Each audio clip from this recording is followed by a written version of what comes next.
So, how do you think Gen Z perceives psychedelics compared to previous generations, particularly in the context of mental health? I think Gen Z is way more open to the potential of psychedelics compared to other generations, maybe like mine, Generation X. I grew up with the egg in the frying pan commercials that I think have been regulated to YouTube. Whereas, younger generations, I know mushroom use is way more prevalent than it was when I was younger. So I think they're way more open minded. And there's much more of an openness and less of a stigma around mental health and working on yourself in general that I think helps younger generations look at the potential for what psychedelics can do. Why do you think the propaganda never stuck with them? It feels like they had all this access to the propaganda, especially on YouTube, and yet they were able to kind of look past it in a way and actually see the benefits immediately. Well, I'm old enough to remember, get ready, everybody clutch your seats. I'm old enough to remember pre-internet time. And when your only sources of information are television and books and magazines. And so it was super easy to send a message across.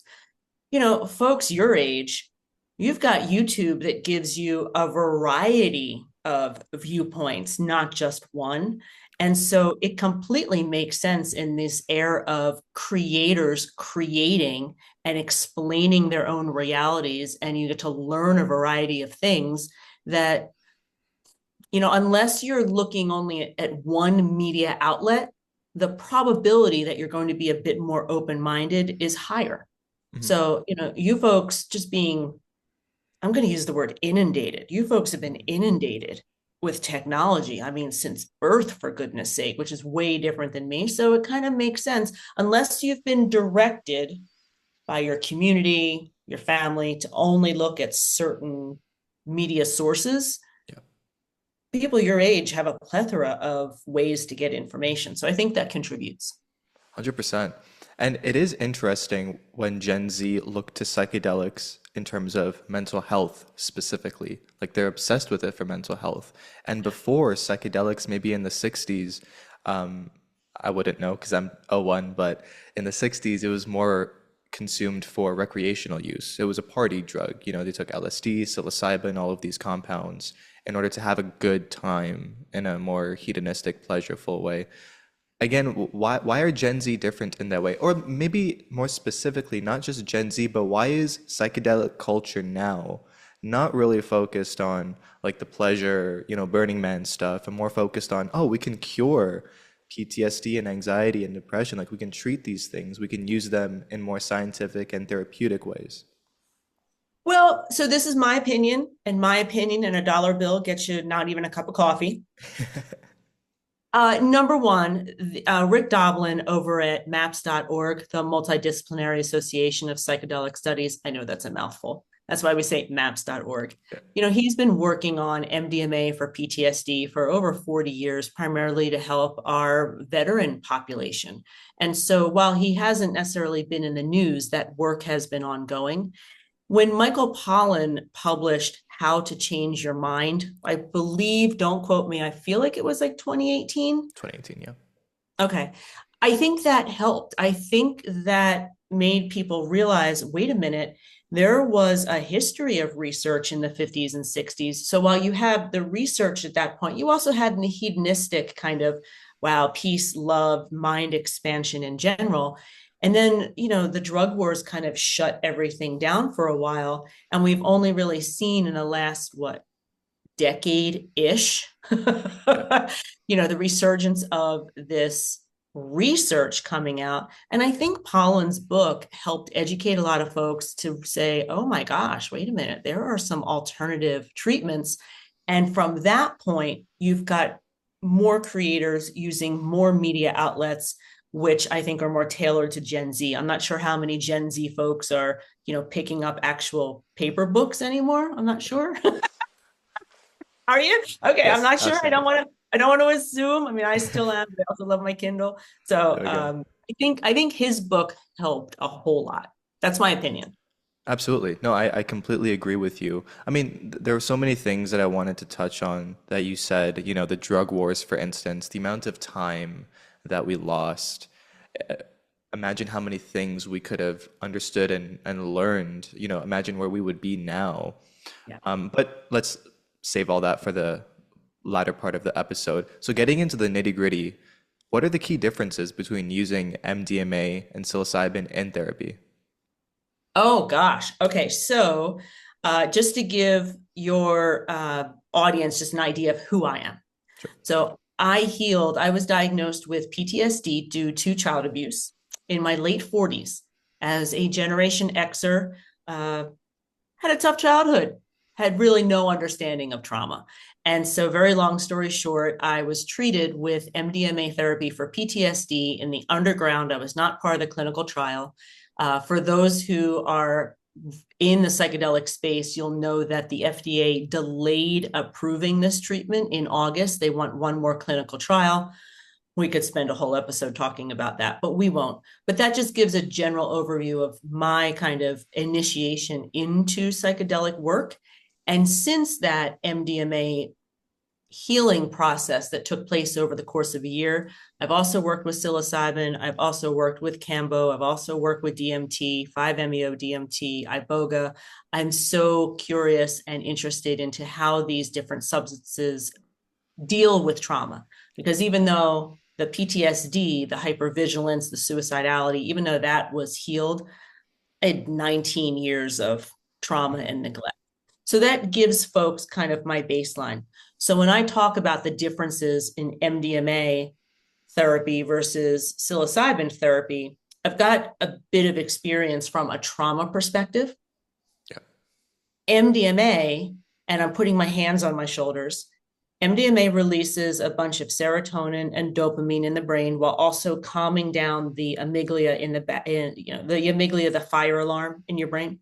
And so for me, I think my shoulders were up to my ears my whole life.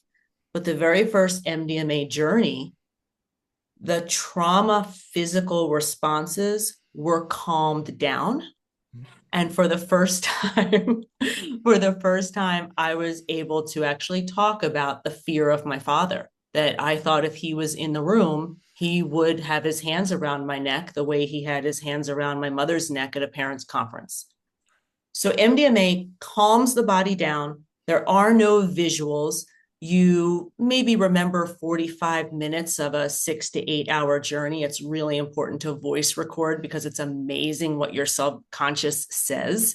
Mhm. Uh, and when you voice record, you realize you sound completely sober. There is no voice slurring. And that's one of the reasons why MDMA, or folks might know it as ecstasy or Molly, that's why it's used at clubs and at raves. It's not a substance that makes you incapacitated. And especially at therapeutic doses under 200 milligrams, it's absolutely not, the kind of like bizarre experience that maybe you might hear about on Reddit. Psilocybin, on the other hand, or magic mushrooms, much more visual experience, much more inner dialogue. Psilocybin for me shows me patterns. It Mhm. shows me patterns. It's like I walk into a psilocybin journey with, hey, what's up with this behavior? Why am I feeling a certain way? And psilocybin for me runs me through my life to show me where the patterns were established and how they've moved forward. Sometimes you might hear a little bit of an inner voice. Psilocybin can also become very spiritual. There's a lot of research coming out of Johns Hopkins about end of life anxiety and a spiritualness with psilocybin. Two absolutely completely different journey experiences. And for anyone with a dysregulated nervous system, like a PTSD spiral, MDMA calms things. I would not have done well using psilocybin first because my system was so dysregulated. I would have gotten scared. I wouldn't have known what was going on. But MDMA, for my diagnosis at the time, was the appropriate one. And it really comes down to a different key for a different lock. Sure. Yeah, no, that different key for a different lock, that's very important. And I want to just immediately say that we're not trying to compare these two things, Yeah. decide which one is better. As you were saying, some people like cake, some people like cookies, different times for different things, different desserts. This different painkillers for different levels of pain. Right, right. It different vitamins for different deficiencies. It's this is a medical substance, so it's not a catch-all. They might be called psychedelics, but they work in different ways for different diagnoses. So two things. Number one is, and I'll ask this, I want you to answer this question afterwards, but how do you figure out which compound you should take Mhm. first? Before that, what precisely is a dysregulated nervous system? How do you even know if you have that? Oh my gosh, dysregulated nervous system. So if you do a body scan, and you don't have to be a yoga person. I mean, you can be a yoga person, but this can just very simply be sitting back and just kind of scanning from the top of your head and moving through your body and paying attention to the signals that your body is sending you, kind of a conversation. Think about when, I hate using this word, but it's appropriate, when you're getting triggered, when you're really scared or you're really angry. Think about what a body scan would feel like then. You might have really tight shoulders. You might have your stomach upset. You might be frowning. You might be tensed up. Those are signs of a dysregulated nervous system. Trauma, and I did not know this, trauma actually evidences itself in the body. So a dysregulated nervous system is your inability to simply, and I shouldn't say simply because it's really difficult when you're in that space. The difficulty in calming yourself down. Imagine if you're afraid of heights and you're at like the top of the, I don't know, Grand Canyon or wherever you are. Imagine trying to calm your system down, to be as calm as like laying by the beach and you're inches away from, 1,000-foot cliff. That's hard stuff. Think about that comparison. I hope that helps explain kind of how a dysregulated nervous system feels. Sure. And so let's say you either do or you don't have a dysregulated nervous system. Even before that, it's very important to say that psychedelics, while they're coming into mainstream conversation, I feel like there is let's just say bluntly, an irresponsibility of a lot of people. I'm not including you in this, but an irresponsibility of a lot of people to talk very loosely about Oh these yeah. things and not really talk about, there are risks of schizophrenia, for example. And these compounds are not for everyone. Just because they Yes. help a lot of people, again, some people are very sensitive to sugar, for example. They eat one slice of cake and they're out for a month type of thing. I know many people like that. And so when we're talking about unfortunately, I feel bad for them, but Yeah. when we're talking about these compounds, we're talking about them in a very careful way, you know? In a medically, I mean, there's a whole other conversation about psychedelics recreationally. Okay. One of the reasons why I'm chatting with lovely folks like yourself is to explain the medical procedure behind the psychedelics.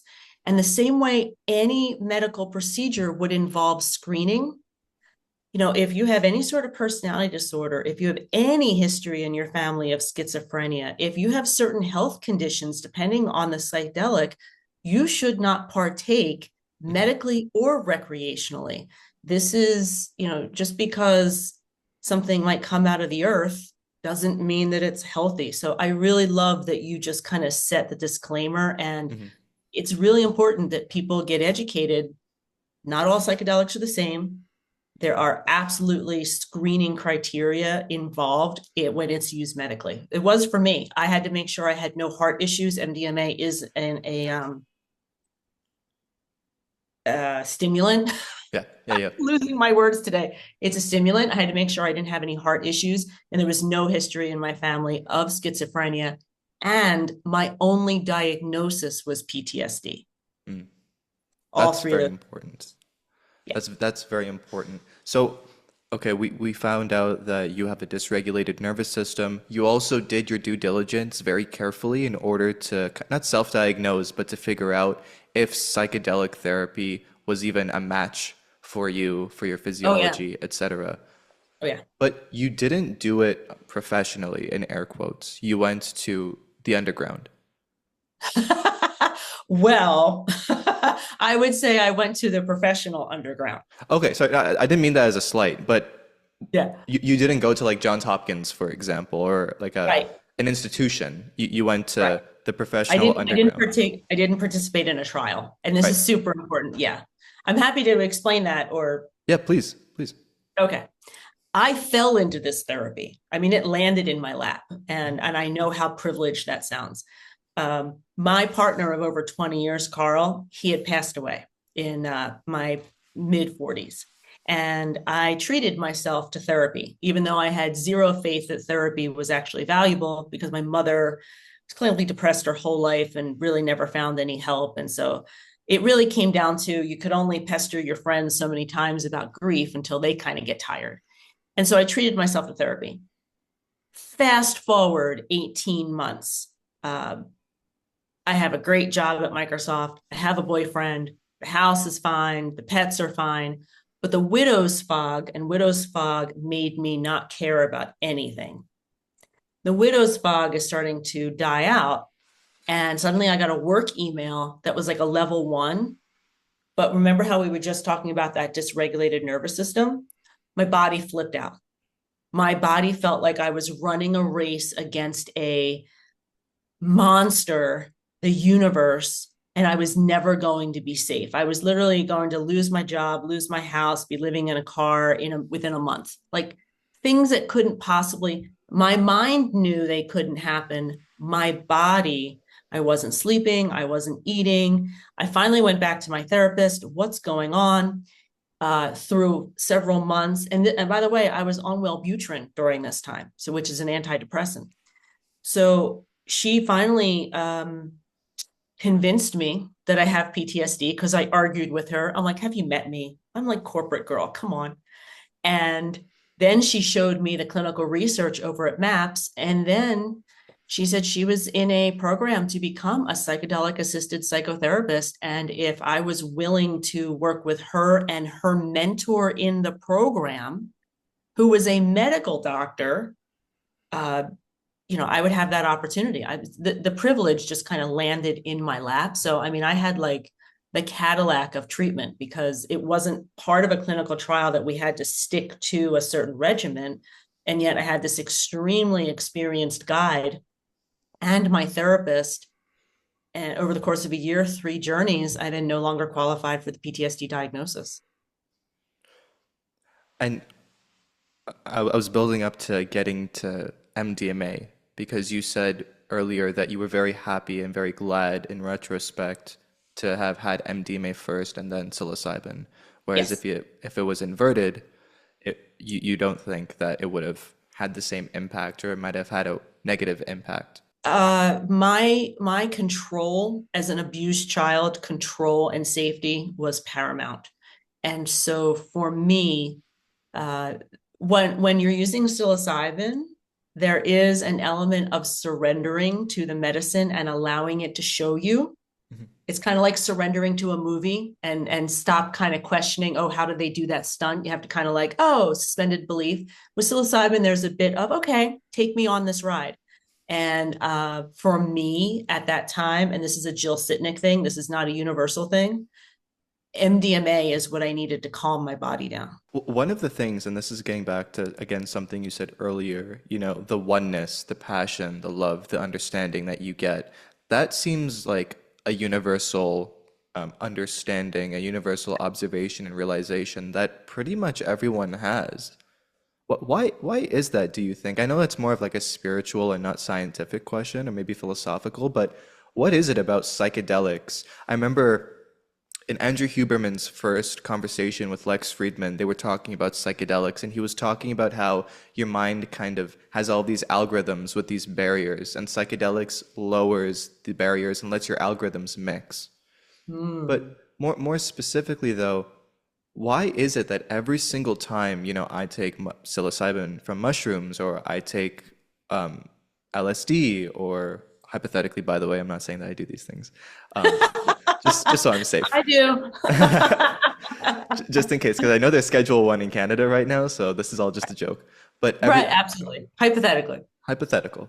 But every single time I hypothetically take these substances, it's always the same message. We're all the same. We're all one. We're all connected to the earth.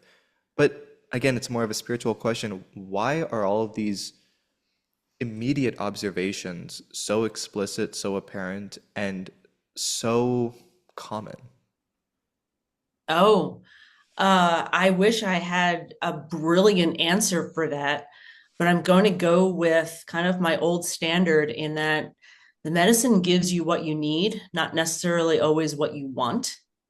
And I'll give you a great example. I didn't come to anything spiritual or community based or anything like that until well into maybe my fourth or fifth journey Oh, because wow.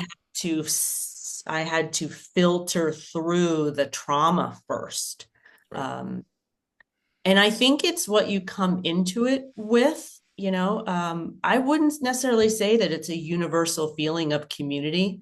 Mm. Um,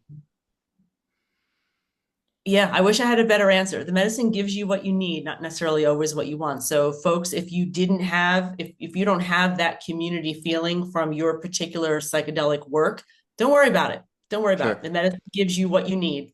It's okay. Oh, I'm very glad that you brought up that point, and it was my responsibility that even suggested that because I kind of insinuated that if you don't get these feelings, you might be doing it wrong. So Right, right, again, right. thank you for kind of correcting that. Well, What just about, allowing people's experiences for whatever they're going to be. see, but this is the thing, and I'm glad we're here. How do you just let go? Oh. Just allow yourself to experience the movie. So here's what I would do. So the same way that you start, actually, I just came back from a lovely intensive with the third wave psychedelic coaching program, and they did a lovely, lovely initiation for because there were a lot of people in that program who had actually never been in a psilocybin large ceremony. And so here's what I find in my observation to be helpful. Practice. Start small. Do a little tiny dose. See how it feels. A couple weeks later, a little bit more of a dose. It's kind of hard to surrender to something that you don't necessarily understand. You wouldn't go 100 miles an hour the very first time you get in a car. You'll Mhm. go like 5 miles an hour, and then you'll go 15 miles an hour and 20, and you'll start to kind of surrender to how the car feels and how driving works. And that's very much, I think, a very solid method. It's the Jill Sitnick advice that, again, that a dollar bill gets you all of maybe a cup of coffee. Um, it seems to be the folks who are responsible with understanding their own need to understand their system versus Mm. I'm just gonna dive into the 20 feet of water and just go for it. No, dip your toe in, go into the 3 feet, feels what it's like. You're not in any rush in this world. There is no award for jumping into a high dose psychedelic, you know, and you'll get there. And you'll also find if you're really resistant at a certain dose, maybe it's not the right time for you. Take a little bit of time. You know, surrendering is a really interesting, there's something called an ego death Yes. that I was like, I'm so scared of an ego death. That sounds awful. And what I didn't realize is that in layman's terms, an ego death is simply realizing that there's more to you than just Jill Sitnick. Mm. That realizing I have an essence, I have a spirit, I have whatever you want to call it. And psychedelics kind of let you separate. Psychedelics at certain levels can let you separate a bit and go, oh my gosh, okay, there's Jill Sitnick over here. And then there's me. And that's Mm. an ego death. And some people can find that super jarring. So don't jump into that. You know, go slow, practice. There is no award. Yes. There's no reason to have bragging rights with this. Take your time. One thing that is very unfortunate is the use of social media in relation to psychedelics, because again, as we're talking about not like dipping your toe in the water, not going too fast, not worrying that you're doing it incorrectly because you didn't have these experiences. I feel like social media kind of corrupts the way people can take and use psychedelics. Do you have any thoughts on how social media could play a positive role in the administration and kind of cultural percolation of psychedelics? Well, that's actually what I'm trying to do. I have my YouTube channel that is very MDMA therapy based. Hmm. I'm not an entertaining girl. You're not seeing me dancing. Uh, I was an educator way back in the day. And so I'm using those platforms to try to educate about the topic. Uh, the creators I follow very purposely also try to educate. So I think the same way that you have any social media discernment about a topic, you have to have discernment about that too. To be honest with you, one of the best ways to find credible psychedelic folks is LinkedIn, and Hmm. then find their other socials.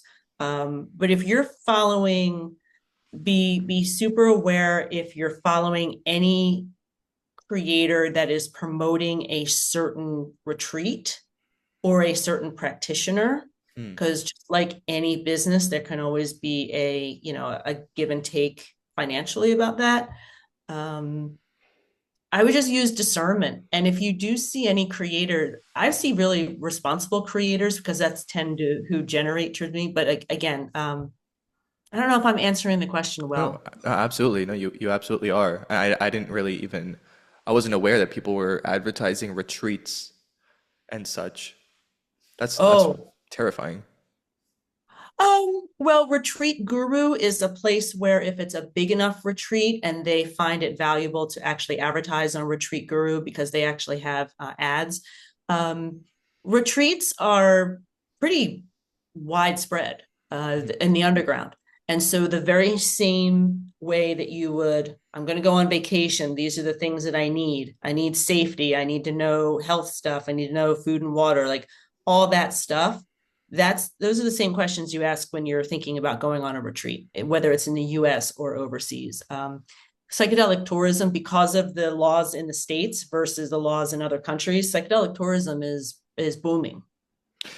I guess my worry is that people are going to start being very loose with the standards that we've tried to uphold when it comes to psychedelics and start giving everyone and anyone access to very potent, very high impact compounds.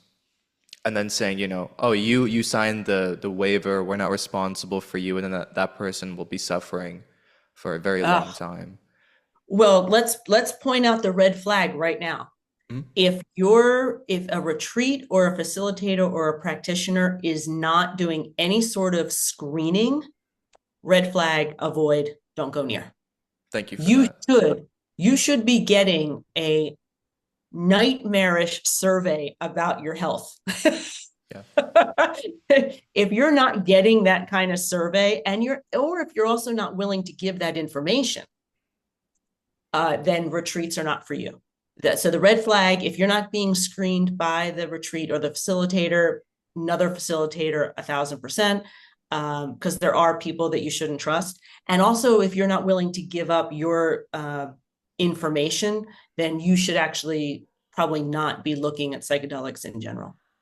Thank you for this, Jill. I mean, this is the point of this podcast because I would have personally never known any of this. So having someone like you explaining it in this very simple and comprehensive way is invaluable.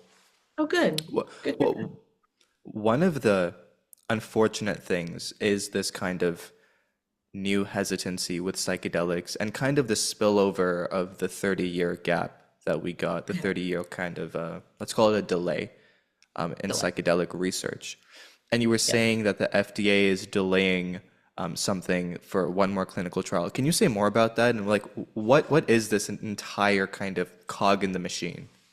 Well, I'm not on the inside, so I can't actually speak to the cog. I can give my theories. But so MDMA therapy for PTSD, my treatment, when I was looking at the therapy, they were on phase 2 clinical trials.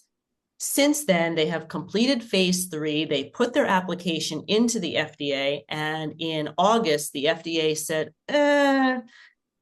we don't really like all of this data. And I'm paraphrasing, that's not literally what the FDA said. We need one more clinical trial. I think there's lots of reasons why this happened. The primary reason that Jill Sitnick thinks this happened is that MDMA by itself is not a therapeutic intervention. MDMA plus therapy, plus an empathetic witness. It's the therapy component. And the FDA does not approve therapy. And the MAPS trials didn't actually specify, was it cognitive therapy? It was much more of kind of the empathetic witnessing kind of thing, which is what I went through. And I think that was a portion of gumming things up. And, sometimes bureaucracy does that. Now, with that in mind, MDMA back in 2017 was given breakthrough designation, meaning that the FDA didn't see any other drug on the market that had as good results. That was terrible grammar. As good results for PTSD than MDMA. In the meantime, psilocybin has gotten breakthrough therapy designation. LSD just got breakthrough therapy designation. So yeah, we kind of had this dry spell of research and it's resurging now. And I think there's a number that like in the next 5 to 10 years, the psychedelic mental health industry is going to be in the billions. I mean, companies are racing. They are racing to be the first ones to get approved. Why is, I mean, this is a dumb question, but I'll ask it anyway. Why are like our institutions so hesitant to, legalize these substances? Like even DMT, which is endogenous. I know Terrence McKenna always says, we should all be arrested because we're all carrying, type something like that. Because it's Yes. endogenous, right? We produce it. Yeah. Why is it still there? We have all this research. We have hours from Joe Rogan, Andrew Huberman, Lex Friedman, Chris Williamson, just to name a few. We have maps.org. We have all of this information that these are non-addictive, Right. beneficial. Yep. But for some reason, it's like culture understands something, but government, as they always do, take like 50 years to catch up. How can we start building a bridge so that they can harness this information flow as well? Well, so I think there's a certain responsibility when you are making decisions that impacts millions of people across the country. Okay. And so when you're talking about substances that are mind enhancing, when you're talking about substances that literally my subconscious was wide open and I could have been influenced to do anything. It's almost like when we were toddlers and we're learning and we're absorbing everything. I mean, that's kind of how open your mind is with MDMA therapy. Um, if I'm someone who's making decisions that would impact all of the United States, I want to really make sure what exactly is this substance? How does it work? How do we get trained practitioners? How do we avoid ethical issues? There was an ethical issue with the MAPS trial up in Canada. How do we, and there's REMS, there's risk management things that like, for certain drugs like a ketamine, you have to go to a clinic, you have to stay there for 2 hours. Like, how do we set up the risk? Because you can't just say, we approve a certain kind of substance without the guardrails. And, on one hand, I'm kind of angry that it's taking this long because I know how well it can work. And on the other hand, if it's done poorly or rolled out poorly and people get hurt, we could wind up rolling everything back and it'll be another 50 years before things really happen. So as frustrating as it is that we are crawling before we're going to be crawling for a while before we walk. I mean, that's kind of the way it is right now. I do think that with all the research, more and more is coming up. And I actually said, one of the things I think that has to happen is that the FDA needs to have either a separate lens for psychedelics, because psychedelics work way differently than the other drugs they're dealing with. And I also think all these people that are criticizing that it can't possibly work, can't possibly, they have zero experience with psychedelics. And Right. so it behooves some of them to actually do a small psilocybin journey to just have a clue about what the heck they're talking about. I forget who said this. It might be Rogan in like the Michael Pollan episode, like 12:11 or something, but or 11:21, something like that. But he was saying he hopes that the leaders of countries have like a massive dose of psychedelics before they get into office, which would be very interesting. Um, Well, you have to be careful. Psychedelics can amplify. So if you have nastiness a part of you, psychedelics can make that worse. So okay, psychedelics are not always on the positive. so on that, do you believe in bad trips? Oh, well, so there's two kind of definitions of bad trips. Mhm. There's the challenging trip because I'm facing trauma and awful stuff in my childhood that I have to deal with. I just went through psilocybin journeys on my retreat. And the first journey was really kind of sad because I was dealing with 5-year-old Jill, whose mother had just attempted suicide with a shotgun, and she felt really isolated. And there was a good hour or two of that journey of just feeling that isolation and that aloneness and that ugh, awful. Some people would say that's a bad trip because the feelings were not euphoric. They were trauma feelings. I had to go through it. Da, da, da. The other kind of bad trip that people talk about is, things just go completely wonky. You get absolutely frightened. You came into it maybe on a different substance. Maybe you've got a different diagnosis. Maybe the dose was too high. You probably don't feel safe. I think one of the worst things you can do is that if you are in a place that you do not feel safe, if you don't trust the people with who you're with, if it's not a safe, comfortable environment, that can absolutely affect the journey. Set and setting, your mindset and where you are paramount. So if you don't feel safe, that can absolutely create a journey that is really frightening. Um, and so there's a lot of components to it.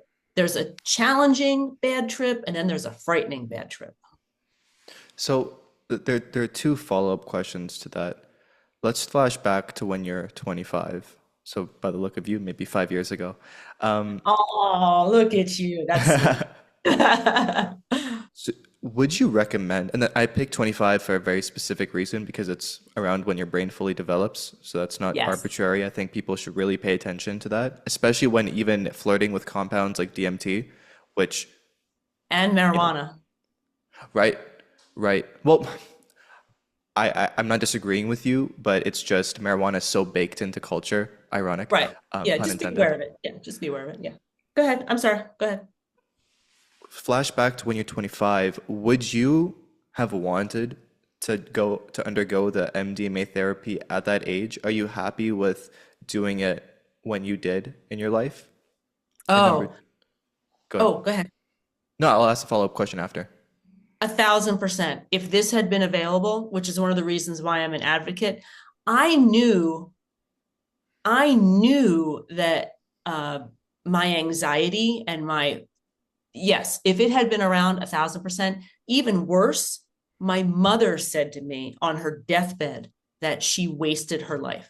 Her life was a wasted life because of all of her mental health challenges. So if psilocybin for depression had been around during her lifetime, I think it could have completely shifted her life. So yes, absolutely, if it had been around. I just want to also say thank you for being so open and so vulnerable with your experiences and your background.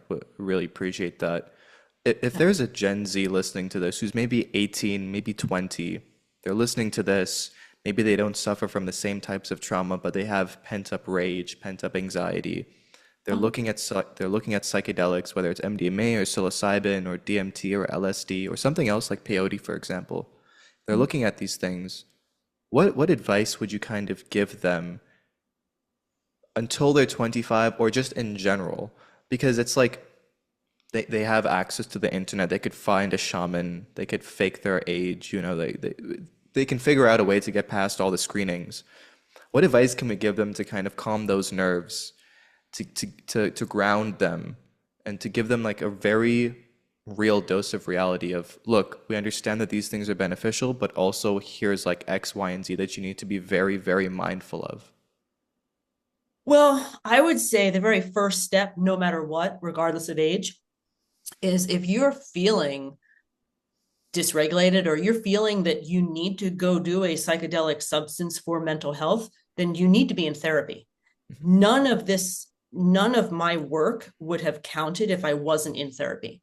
So if you're 18 years old and you know there's a problem, get yourself an empathetic witness, a trusted, I hate to use the word trusted advisor because therapists aren't advisors, but a trusted therapist. And it might take 2 or 3 therapists to actually find your niche. If you don't mesh with the first one, don't assume that's all therapists. That was a mistake I made. Get yourself in a therapeutic relationship first to understand, do I have a diagnosis, or is this something that I can actually work through? Do I have a diagnosis that is so severe that I need psychedelics, or is this a diagnosis that I can use legal over prescription solutions? And I would also say too, if you haven't tried, remember, I was in talk therapy for months and on Wellbutrin, trying to deal with the PTSD. I did not jump into this particular intervention. So use the traditional interventions first before you start looking at the right now usually illegal interventions, especially since, not everything is formed up here. Go the traditional route. Really get some trusted advisors around you. Start to do your research. I would not advise jumping in unsupervised, unsafe place with people you don't trust just because you heard somewhere on a podcast that psychedelics can help. No, you really need to spend time understanding what you're getting yourself into. Get yourself a therapist first. I can't tell you 8 out of the 10 people who reach out to me who are probably at a crisis point because of my content, I actually say, no, you're not ready for a psychedelic. You need to get into a therapeutic relationship first. That's very responsible of you, because so many people would just immediately want them to jump in. It's also important, just because Jessica has a bag of mushrooms at the prom party doesn't mean that it's a very serious thing. Yes. And that's why I like these kinds of conversations, but it's also there's a balancing act you have to have of being excited with it, but also kind of toning down that excitement. It's kind of like, the Apple Vision goggles, where everybody's like really excited about it. They're thinking about the future and all of these things can change. And then it's also like, yeah, but how addicting will it be? Like, what is it going to do to our psyche, kind of thing? Mm. So within the last 10 years, let's say decade and a half, we saw a complete resurgence of hype and excitement and research. It was kind of catapulted forward with Michael Pollan, folks like Paul Stamets, there's Rick Doblin, Brian Murarescu, a lot of, groundbreaking figures, Terence McKenna, Dennis McKenna. Do you foresee another, not resurgence, but another format of either not intellectuals but figures, or do you foresee, or can you think of any people or any kind of institutions or companies that could offer like a level up and upgrade in terms of hype and excitement? Does that question make sense? I think well, I'll answer it this way, and Sure. then we'll come back if I'm not hitting on the point that you wanted to make. I think we're actually right now in a dip. So there was a lot of excitement about psychedelics, and with American society, Hmm. we can't let anything be good for a long time. And so there's a bit of a dip right now. And remember, editors are always looking for clicks. And so the headlines, man chops off penis after eating magic mushrooms, you have to dig into the second or third paragraph to realize that this man had several mental health diagnoses Right. before he took an inappropriate amount of mushrooms, right? But so those headlines are going to skew public opinion. Once these companies, many of whom are on like phase 2 clinical trials, once more of them put out more press releases, hey, clinical trial number 3, This is what we're finding. And they start to get on, their PR people start to put more information out. Then we're going to see a bit more of a resurgence. I couldn't tell you the timeline. Sure. In my opinion, it's going to come down to the research, because there's just such a stigma around psychedelics. People are just so scared from, especially my age, that we need the research to really prove it. And we need people like me. We need more people like me to come out and say, this is what it did. I'm not embarrassed in any way, shape, or form that I participated in this therapy. I'm not. I'm not embarrassed that I had PTSD. I'm not embarrassed that my parents were wackadoos. We need more people like me to kind of talk about it and explain it. Because right now, like if you go to TEDx, all you hear is researchers. I actually didn't get my TEDx published because mine was a patient perspective. In my opinion, you need more patient perspectives for people to actually believe this could work. Speaking of your generation, I mean, we focused on Gen Z for so much of this. Let's turn to the worldly generations who actually grew up with the propaganda. What is talking about psychedelics with them like? I imagine they look at you like you are insane. Like, what is Jill doing? She's gone to the dark side. She's a hippie now. But in the same breath, they'll have red wine and a Xanax every day. And a cigarette. And a cigarette. How do we explain this dichotomy? How do we do away with the dichotomy of like, no, actually what you're doing is really unhealthy. You could actually benefit from what I'm doing. The fact that alcohol and cigarettes are not Schedule 1 and mushrooms are just speaks to lobbyists. It just speaks to what can make money, in my opinion. Oh, yeah. You know what I find, people my age, they need the information in pieces. So when I say, I was able to early retire and focus full time on advocacy around MDMA therapy for PTSD. Oh, what is that? Oh, it's psychedelic assisted psychotherapy. Oh, what is that? And I explain it, and then it stops. And then about 2 or 3 weeks later, I get hey, I saw something in the paper. Is that what you do? And that's how I find it, people my age. It needs to be in steps. With the exception of people who are very familiar with marijuana or cannabis, I don't know the cool thing to call it. Maybe it should be weed. I don't know how to be cool with cool kids. The folks who are very comfortable with cannabis are always like, oh yeah, tell me a little bit more about that. Okay, let's go to cannabis for a little bit, or weed, or ganja, or the devil's lettuce, or however you want to Whatever call the it. cool kids are saying, because I'm not Whatever cool. it is. I haven't watched Cheech and Chong yet, but let's do it. Oh, So neither have I. Neither have I. I'm glad I'm not the only one. Yeah. There's this cultural, like it's embedded in culture at this point. Smoking a little Okay. weed, having a little alcohol, all of those things. Like in Amsterdam, for example, it's legal in Canada, but weed in a very high, in a very large amount is a psychedelic. Oh yeah. Is our administration and consumption of cannabis concerning? Is it kind of, are we missing the point of the substance? Cannabis can be a very powerful medicine when used correctly. I think my first instinct is to say the lack of education hurts us a bit with cannabis. And I'll give you a very personal experience that your age group doesn't have to worry about for a while, but being perimenopausal, sleep has been awful. Well, I was in Vegas. I went to a dispensary and I spoke to a lovely young lady and said, I heard cannabis can help with sleep. Help me out.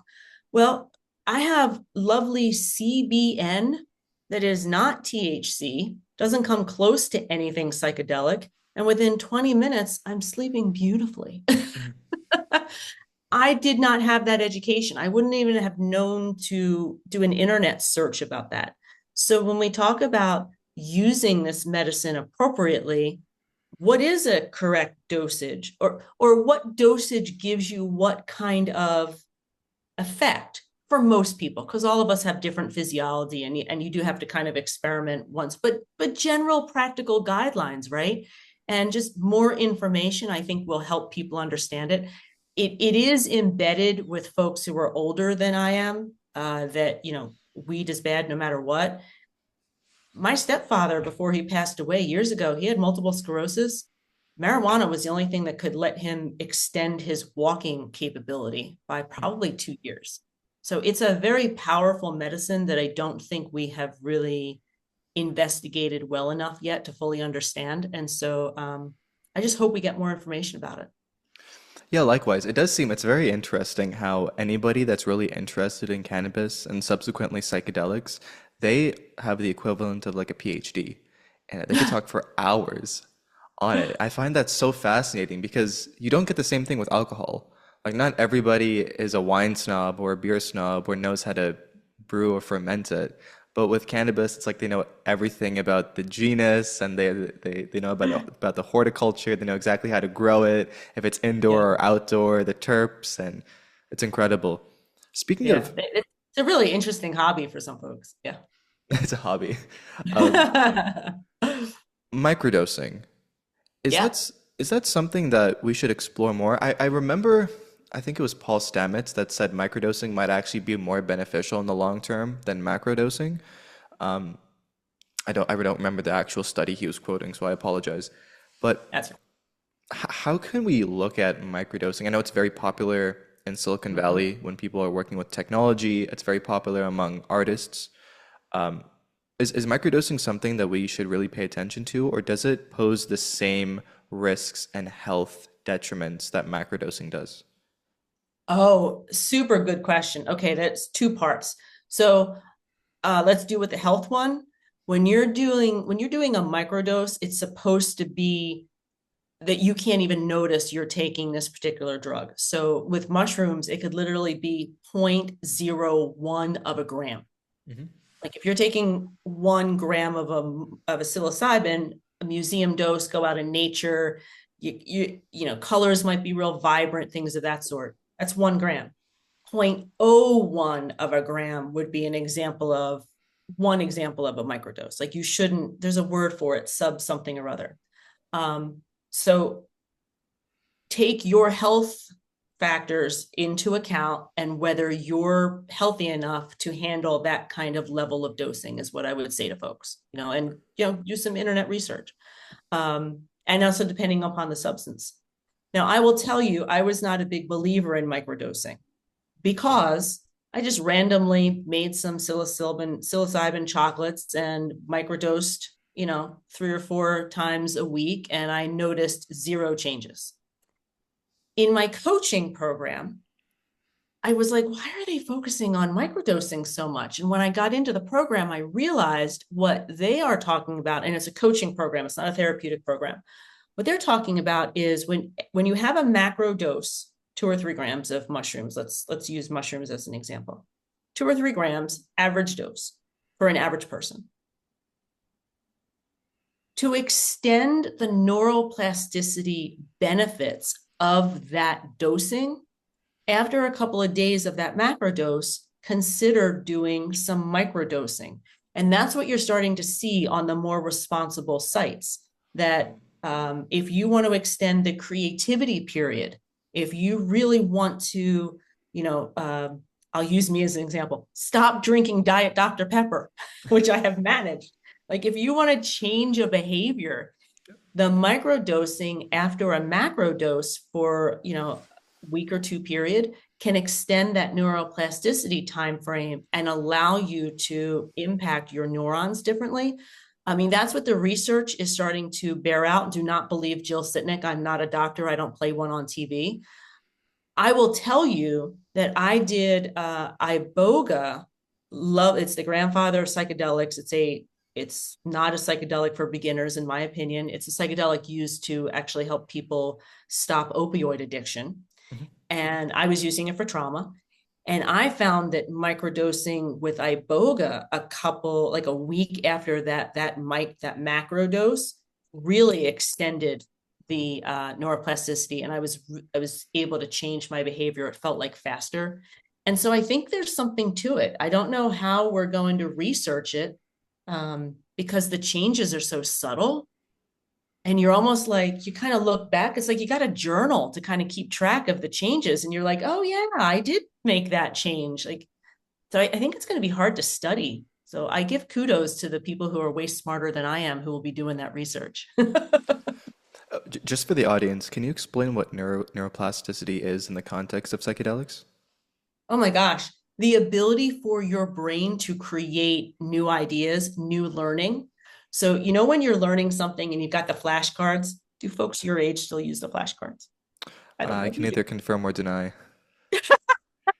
Well, repetition. When you are using repetition to learn, you are using neuroplasticity in your brain. You're creating new neurons, nor the synapses, all that brain stuff, again, that I'm not smart enough to know. But the learning in the brain is actually a neurochemical process. Psychedelics open up that process. So if you want to change habits, when you want to reframe, one of the things that people get frustrated with my memoir about is because every MDMA journey, to change the opinion of I'm an awful person that the universe hates and is against, to changing the reframe to no, you were an abused child, your father was an awful person. That took easily 15, 20, 25 journaling time. The repetition is what allows us to change our opinions and our behaviors. And that's the neuroplasticity that's involved. You do not walk out of a psilocybin journey or a MDMA journey with immediate changes. You might have immediate insights, but your behavior changes over time because it takes time for our brains to make those new connections. And that was like brain neuroscience at like the 50 level, not even the 101 level. Go on YouTube, grab a video or two, because neuroplasticity is fascinating. It's fascinating. I know Andrew Huberman has a lot of videos on neuroplasticity as well.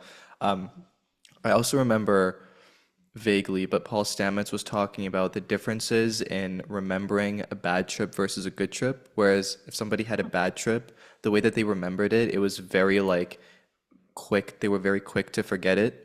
The effects Oh, didn't have any real impact on them. But if they had a very good trip, the effects lasted for 6 to 9 months, and they were able to recollect all of these things. I just find that very interesting. fascinating. Jill, Yeah. this has been an incredible conversation. Just one last thing. Where can we find you? And also, what is your work? What do you do? How did you even get here? And why are you doing what you do? When I came out of my third journey, there was amazing work that had been done. We had freed my inner 5-year-old from the house where, her father beat her and her mother attempted suicide multiple times. I came out of that journey and I said to my therapist and guide, I need to explain this to people that it works, because my entire life I never thought therapy worked. Thought it was all a bunch of hoop, because I saw my mother just not get any sort of help. I made the decision right then and there. Now, I was an English major. I was an English teacher way back in the day. So writing the book was kind of a labor of love. But I was also very aware that I was very privileged. This therapy landed in my lap, and that doesn't happen for a lot of people. And so I wanted to take the time to really share and explain what this therapy is and how it works. I have the lovely opportunity in life right now to be a full-time advocate. I'm educational technology. That's my master's. I've been in educational technology my whole life. And so that's takes me to making YouTube videos and things of that sort. I've joined the third wave. I got my first coaching certification already. I joined third wave psychedelic coaching certification to help people through, major changes in life, or they have some sort of block. I'm not a therapist. I do not have the credentials to work with someone with deep trauma. I will have the credentials to help folks who are kind of like, I want to get a little further. I want to move something along, things of that sort.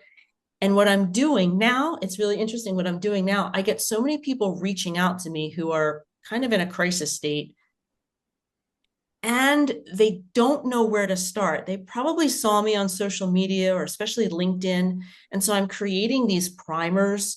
Like if you come to me and you've got depression, I'll be able to provide for you a little primer that shows you the research, what you should think about, kind of like the level 100. Because what I'm finding is that when I say, well, you can find all that on my YouTube channel, people are like, well, I don't even know what video to look at. Right. So I'm just going to try to help streamline the information a little bit for folks because I'm just so close to it. To me, it's like common sense now, but I'm realizing that most of it is just new information. So I'm just really here. My mission is to help other people, and my content has already helped people. So I guess technically I've already succeeded. So the more folks I can help. I'm the Journey Sage. It's my website. That's me up also on YouTube. And feel free to reach out. I've got a Calendly link. People can chat with me to answer any questions. And, thank you so much for allowing me to chat with you and maybe reach a different generation that I usually don't talk to. So this is pretty awesome. I appreciate it. No, we thank you for being here, for your honesty, for your vulnerability, and also for your experience. It's invaluable, as I said, and I really think that Gen Z can take a lot of advantage and benefit a lot from these types of conversations from folks like yourself who have actually gone through it. You're not just, a PhD who studies it, who's never done it. You have and had your trauma. You worked through it. You went through the journey, you came out on the other side, and now you're explaining to people, when you're in the tunnel, you just keep going. You'll see the light eventually. So thank you, Jill, so much. Thank you. This is delightful.